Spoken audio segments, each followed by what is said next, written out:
Hey guys, it's been a while since I posted. I'm going to be doing my labor and delivery story today. My son is almost 4 months old, and it's been a while since I've been on YouTube. I kind of hadn't had the chance to film. Life's been so crazy. I've started going back to work and just haven't found the time. He's currently at Grandma's house, so now I have the time to film this because I know this is going to be a lengthier video. It's also going to be, I'm kind of an open book, so if you're not into that kind of stuff, or, I'm going to tell it how it was, my delivery and all that, so if you're not interested, just don't watch this video, that's fine. So I guess I'll just kind of start with what happened the night before, and I have note cards if you see me looking down, just so I can kind of keep everything straight. It's been a while, it's funny how your memory you forget the pain, and you kind of forget, what all happened. Everything is such a blur, of what happened, anyone who's had a baby can attest to that. So anyway, okay, so my son was born April 2nd, but all of this kind of started the night before, of course, the night of the 1st, and I was really hoping he wasn't going to be born on April Fool's. Thank God he wasn't, because I was like, oh, what a crappy birthday, poor kid. But anyway, so the night before, I woke up, I felt fine. I'd gotten, crap sleep. I hadn't slept very much the night before on the 1st. Just normal. I was 40 weeks and 2 days, so I hadn't slept very well. I think I got maybe 3 hours of sleep that night, and my parents were coming in. My parents live about 4 hours away, and so they were planning on coming down that day, the 1st, because the plan was to be induced on the 2nd at 7 a.m. So they were coming down the night before, just to kind of get in and get settled and whatnot. And so I felt fine all day. Nothing out of the ordinary. I had, Braxton Hicks just like normal. Was eating fine, whatnot. Didn't feel any different. So my parents got here about, I think it was like 3 o'clock in the afternoon, I think, because it was before dinner. So they got here, still felt fine. We kind of started getting them unpacked, and I started to kind of feel icky. I felt kind of crampy, I guess. It's just, just normal crampy. And I noticed my Braxton Hicks were really picking it. I was like, that's kind of weird. Whatever. So we started making dinner, and that was about 5 o'clock, 5:30. I'm standing in the kitchen, I'm like, man, something's weird. This is not right. Because I started just kind of keep getting crampier and crampier, and I'd change positions, and it would still go on, and I was like, shit, maybe this is the start of something. So we started making dinner about 5:30, 6 o'clock, I think, and I was starting to kind of get more and more crampy, and it was kind of, rapidly picking up, whatever, and I was, kind of uncomfortable, this is, oh man, I thought really nothing of it, but in the back of my mind, I should have known. But then again, first baby, you never know. So we started making dinner, and we joke about it now, but I was planning on making, twice baked potatoes, whatever, something really fancy that would have taken time. And so I'm starting to get potatoes out, and I'm starting to peel potatoes, and I'm like, I don't think I want to do this now. So we have a joke now, the mashed potatoes. But anyway, so I was like, I'm going to sit down. You guys can finish making dinner. I'm going to sit down because I just don't feel very good. And so I kind of sat on the couch, and I downloaded an app on my phone for timing contractions because I was like, maybe these are contractions. Oh gosh. So I downloaded the app on my phone, and I started timing them, and they were 3 minutes apart. Whatever this was that I was feeling was 3 minutes apart consistently. And so that really freaked me out, and I was like, oh no. So I told my parents, they're like, oh no, you should be fine. We'll keep an eye on it, but I'm sure it's nothing. So, we ate dinner, and mid-dinner, I was like, I can't even eat. This hurts. This really hurts. And it wasn't to the point where, I don't think it was, I don't remember.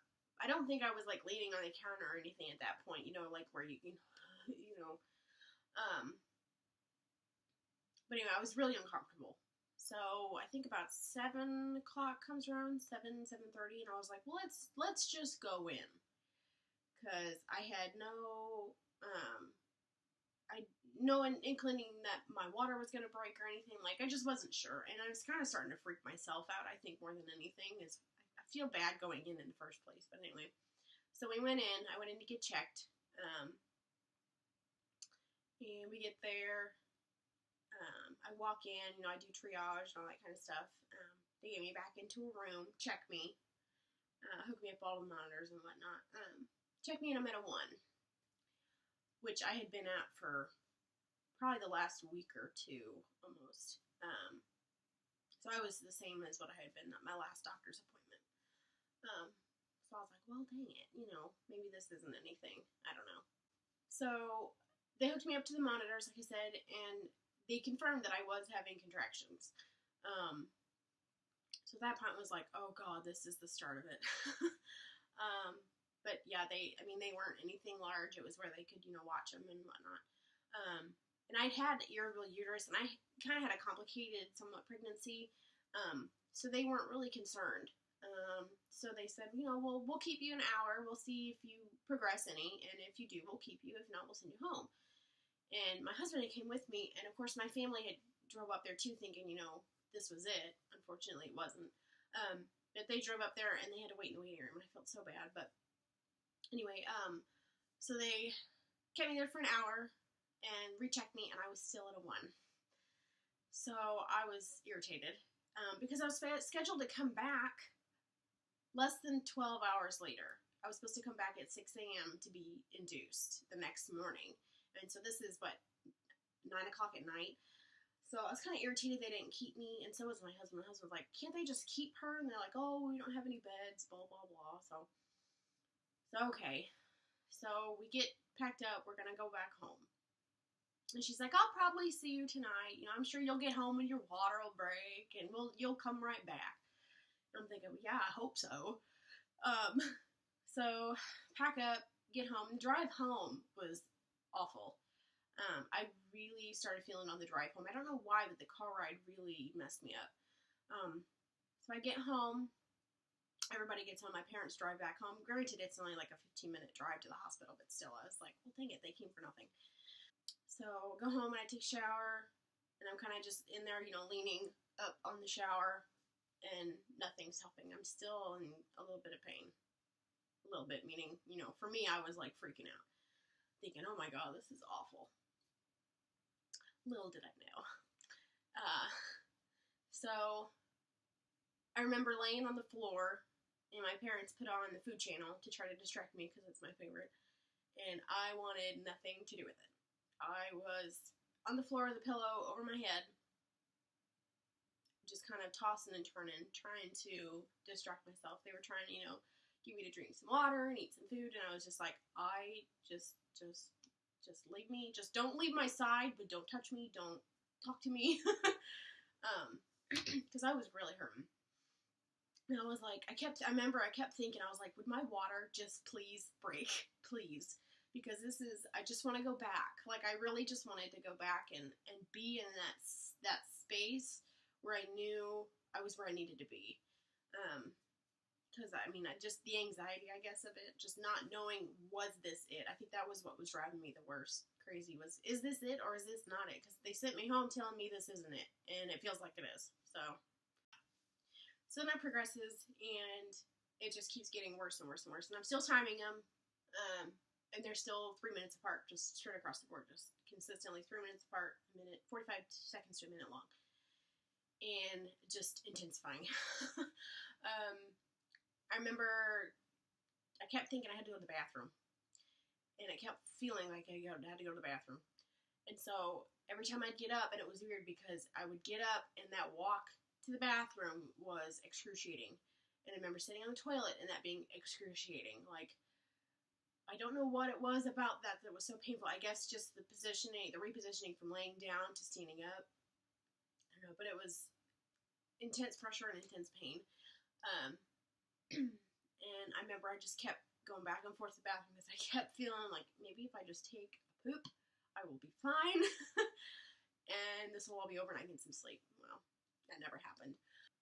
So I continue just to kind of lay on the floor, and I remember I'm getting more and more intense, of course, and thinking, okay, this really is it. This is not right. This is painful. This is labor. I'm in labor.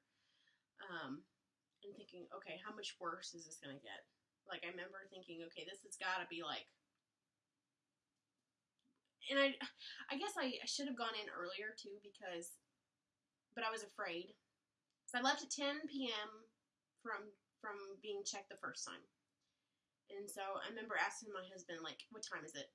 Like, okay, we'll go in, at 6 a.m. when I'm scheduled to be induced. And as the night went on, it was 11 o'clock, 12 o'clock, midnight. And I'm like, okay, we're going to go in earlier. We're going to go in at like 4, and they'll just keep me. They'll check me, they'll see how much pain I'm in, and they'll just keep me.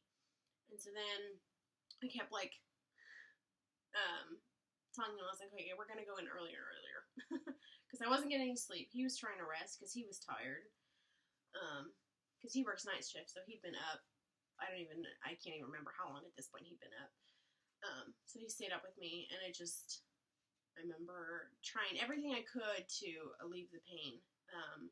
Whether it was just rolling over, whether it was holding my breath. I held my breath a lot, which was bad. Don't do that. But it was the only thing that helped with the pain was to hold my breath. You're not supposed to, but it works, if you have to. I don't recommend it not being monitored, though. I regret that. You'll find out why in a second. But so 2 a.m. comes along, and I'm just trying my hardest not to scream with every contraction, because at this point I've had 2 3-minute contractions since 4 or 5 o'clock in the afternoon the day before. Like, I've had no break. And I remember I kept yelling out to my, not yelling out, but like, if I could just get a break, I'd be okay. And mentally, I was just like, I can't do this anymore. So I remember 2 a.m., I remember walking into our bathroom, our master bathroom, and wiping and seeing a lot of blood for one of my little pee breaks. And I was like, okay, maybe this is it. Maybe we're good now. We can go back in. It's 2 a.m. We can go in. So I call my husband, and he's like, oh, that's a lot of blood. And I was like, yeah, why don't you call? Because again, at that point, then it crossed my mind again is, well, they're just going to send me home, and I am not getting in my car and getting drove all the way up there for them to tell me I have to go back home. I was like, if we're going in, I'm staying. So call them and make sure that, it's okay to come in. So he calls in, and she's like, oh, it could be your show. Had her water broken? And he's like, I remember him yelling, he's like, honey, did your water break? And I was like, no, I'm just bleeding. He stays on the phone with them. And she's like, well, if it's clots the size of, I can't remember what she said, either a golf ball or a baseball, then you should come in. And I'm like, they're not, but I'd like to still come in. She's like, well, just stay home, for a little bit longer, and we'll see you in the morning. I think is how that conversation went. Again, I was not on the phone. My memory's a little bit fuzzy at this point, because I was trying, again, not to scream. And so I remember we didn't go in at that point. I remember going back and laying back down. And then at 3 a.m., I was like, okay, I'm done. I am done. We are going in. I'm done. I can't do this anymore. Mentally, I was exhausted. And, of course, physically exhausted, because I had I had no sleep that night and barely any sleep the night before. And so I was like, I'm done. We're going. So Colin, my husband, gets ready and packs everything up. He wakes up my parents, who've had very little sleep at this point, too, because, of course, my dad's, hearing his daughter in labor, and obviously not able to sleep. So we pack up and we go. We get in the car. I remember puking in the car. And at this point, the only thing I could do to alleviate the pain was to push. And I know that sounds stupid, but in my head, I was like, this isn't the pushing you hear about, when moms say, oh, I felt the urge to push, and then they have the baby. Like, I was like, okay, this is just me, putting pressure on it and alleviating the pain. Like, this is no big deal. It's fine. I'll just do it, and it'll alleviate the pain. So I remember that was the longest 15-minute car ride of my entire life. we get up there, and I was like, I hate to do this, honey, but I'm going to need a wheelchair. And if you know me, I don't think that I'm one of those people that, hypes up their medical problems and whatnot. But I was like, I need a wheelchair. I'm not walking my ass in there. No. So my husband is at this point in a panic because I'm, up here in pain and whatnot. And he's like, okay. I remember him parking the car, and I remember him, well, he pulled up front, got me out, got me a wheelchair, and then set me in the little front area while he went to go park. And I remember watching him, like, run back from the parking lot, freaking out, going, okay, let's go. So we wheel into Labor and Delivery, and she's like, oh, you're back. And I was like, I'm back. So I fill out paperwork, whatnot, real quick, or actually Colin does. And they wheel me back. They give me, they have the little gown set up, and if you ever had a baby, you've seen this, but they have the little gown set up, and the little pea cup, and whatnot, everything all laid out nice and neat for you in the little triage room. You take your time, you change, we'll get you pee, and then we'll get you all settled. Well, I was like, I need a minute. So I stayed in the wheelchair. I was like, I'm going to have to time this between contractions, and I'm going to be really quick getting undressed and getting this damn gown on. So the same nurse comes in to check me. And I remember, I will never forget her face when she checked me. She had this kind of like, you're at a 9.5. Let's get you upstairs. Yeah, let's get you upstairs real quick here. I remember her pushing the little button on the wall, going, we need to get this young lady upstairs. So yeah, I went from a 1 to a 9.5 from within a relatively short time, and all at home. So I remember them wheeled me.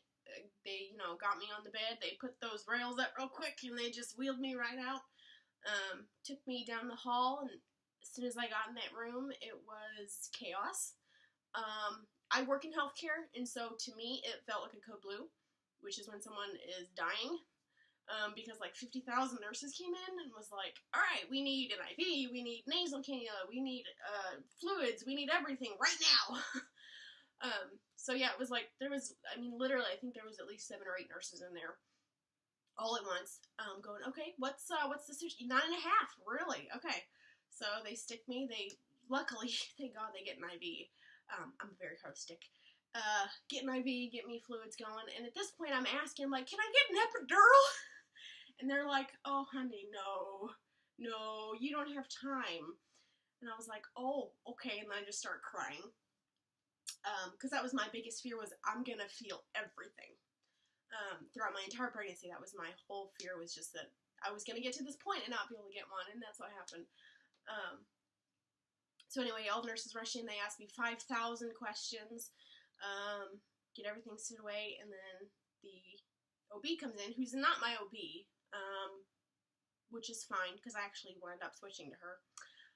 She comes in, she goes, so, you kind of made an entrance here, are you ready to go? And I was like, I guess. She's like, have they broke your water? I said, no.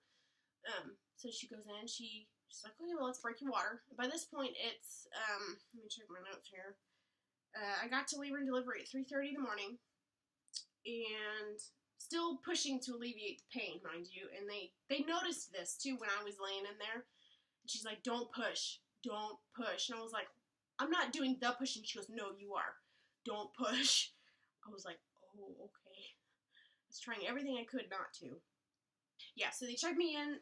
My official check-in time was at 4 a.m., and I was at a 9.5. I was 100% effaced, and I was at 0 station, which means he was, like, right there. Well, almost right there. He was, like, ready to go, minus my water being broken, which still hadn't broken. So once the OB came in, she's like, okay, let's break your water. So she, gets in there, and she has a really hard time with it, which is weird. I'd never heard of them having a hard time doing that, but she said it was very thick, the little bag there, and I felt nothing. I had no numbing cream or anything, or, no medication by this point, but she said I had very little water, I guess, which had been a problem previously in the pregnancy, so that makes sense, why it didn't break. So it was 4:30 that she had broke my water, and by, let me read my notes here, by 4:37, I was now at a 10, 100%, and +2 station, which means he was practically crowning, if I know the terminology right. Labor and delivery is not my thing. But I went from a 0 to a +2 within 7 minutes, which is pretty standard, considering the water had been broken. There was nothing left for him. There was nothing left in his way. So I started pushing at 4:38. I pushed for 4 contractions, and he was out. The actual delivery wasn't too bad. Because like I said, I was upset because I couldn't have the epidural. But she got me all, prepped up with the legs and whatnot, and she took one look and she's like, I'm gonna have to cut you. So I was like, okay, fine, whatever. At this point, it didn't matter. I was like, I just want him out. Get him out. But she was amazing. I only felt the initial needle prick from the numbing, like when you go to the dentist and they give you the little one, you only feel the one and the rest is fine. Same thing. I heard it, however, which was awful. Thank God I don't quite remember that, but I don't remember hearing it, but I remember that I did hear it at the time. So other than that, ring of fire wasn't that really big a deal. It was just pressure, no big deal. So I got very lucky that I think I got lucky because the time frame between her doing all her business down there and the actual time that it took me to push him out was so small of a window that I was really lucky. Otherwise, it could have been really bad. So he was born within 4 pushes at 4:44 a.m., which is easy to remember, I guess. And it was crazy. It was the most insane, intense, crazy moment of my life. My husband was right next to me. My mom was right there next to me. I felt so bad. Everything was so chaotic once I got wheeled back there that they brought her in. They're like, we're ready to go. And I had no warning of like, I'm naked, Mom, or, this is happening right now. But she took it all with stride, of course, But it was a whirlwind, that's for sure. And I'm lucky I didn't have the poor kid in the car because I was literally in labor and delivery for less than 45 minutes before I had him. So I came pretty close. Not crazy close, but it was close enough that I was, worried. And they told me, next time don't wait so long to come in. So, because I have, on my chart now, very short labors. So next baby, I'll probably go in a little bit earlier, just to, keep it less close. After he was born, they put him on my chest real quick. He latched on just fine. I remember thinking, this is not real. That thing was not inside of me. This is so crazy. It was such an out-of-body experience right after he was born. He was perfect. They took him away from me and brought him back, and he was fine. He did have the cord wrapped around his neck once, but it was loose. And he did have meconium in the water, but he did just fine. He had no complications. He was born 6 pounds, 15 ounces, and 20 inches long. Little bitty head, thank God. So after he was born, I stayed in that room for, I think about an hour or 2. I can't remember. They just wanted to continue to give me some fluids and whatnot, because I lost quite a bit of blood, it felt like. I was already anemic to begin with. But I'll tell you, the old push on the stomach thing, whoa. They don't give you any kind of warning. They tell you they're going to do it, but there is nothing, unless you've had a baby and they have done that to you. I don't know if they do it for C-sections or not, but if you've had a vaginal delivery and they do that without explaining, you're in for a ride, because it feels like a waterfall. And it is the weirdest sensation ever. When they push on your stomach after you've delivered and after you delivered your placenta and all that, which was so gross. Ugh. She didn't even warn me. She was like, you want to see it? Here. I was like, oh, ugh, gross. Put it away. She's like, it looks fine. It looks a little worn out, but it's fine. I was like, okay. Put it in the bucket and take care of that.